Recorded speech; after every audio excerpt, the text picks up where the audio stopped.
அன்பான சொந்தங்கள் அனைவருக்குமே வணக்கம். அதாவது பரபரப்பா போயிட்டு இருக்க கார்த்திகை தீபம் சீரியல நாளைக்கு மிஸ் பண்ணிடாதீங்க. நம்ம ரேவதியை கன்னடா போக விடாம தடுத்து ஏர்போர்ட்ல அப்படியே நம்ம கார்த்திகை தூக்கிட்டு திரும்ப வந்தாரு. அது வேற லெவல். அந்த சாமுண்டீஸ்வரி சந்திராவும் அந்த இடத்துல அப்படியே அதிர்ச்சி ஆகி போய் நின்னாங்க.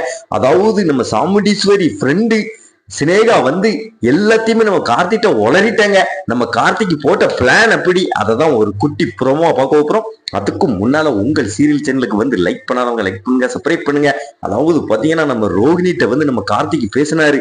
அதாவது 3 நாள் திரும்ப வரமாட்டாங்க ரேவதி. அவளை வந்து ஒரு 6 மாசமா கன்னடாவிலே செட்டில் பண்ற மாதிரி உங்க அம்மாவும் உங்க சித்தியும் சேர்ந்து அனுப்பி வச்சிருக்காங்க அப்படின்னு சொன்னோன்னே என்ன சொல்றீங்க நீங்க?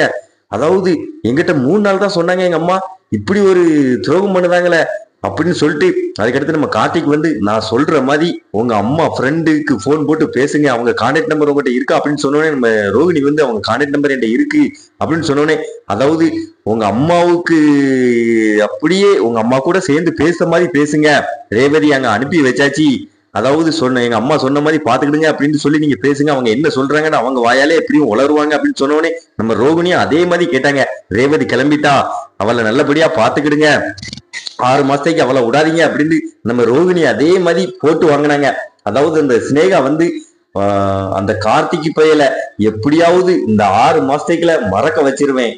அதாவது நான் சாமுண்டீஸ்வரிக்கு வாக்கு கொடுத்திருக்கேன், திரும்பி அவ வரும்போது அந்த கார்த்திகை ஞாபகமே அவளுக்கு இருக்காது அப்படின்னு அந்த சினேகா சொன்னாங்க. அதுக்கடுத்து நம்ம ரோகிணி வந்து கார்த்திக்கு போன் போட்டு ஆமாங்க, அதாவது இவங்க பிளான் பண்ணி தான் அப்படி பண்ணிருக்காங்க, இப்ப எப்படியாவது ரேவதியை தடுத்து நிறுத்தணுமே அப்படின்னு சொன்னா நம்ம கார்த்திக் வந்து வேகமா ஏர்போர்ட்டுக்கு போறாரு.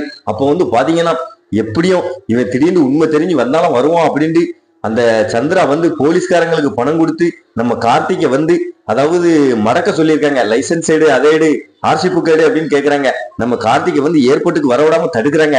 நம்ம கார்த்திக் அவர் பவரை யூஸ் பண்ணி அந்த போலீஸ்காரங்க எல்லாத்தையுமே ஆஃப் பண்ணிட்டு ஏர்போர்ட்டுக்கு போனாரு பார்க்கணும். போய் ரேவதியை அப்படியே கையை பிடிச்சு கூப்பிட்டு வந்தாரு. அது வேற லெவல். அந்த கண்கொள்ளா காட்சி நாளைக்கு மிஸ் பண்ணிடாதீங்க. மறக்காம நம்ம சேனலுக்கு லைக் பண்ணுவாங்க, லைக் பண்ணுங்க, சப்ஸ்கிரைப் பண்ணுங்க.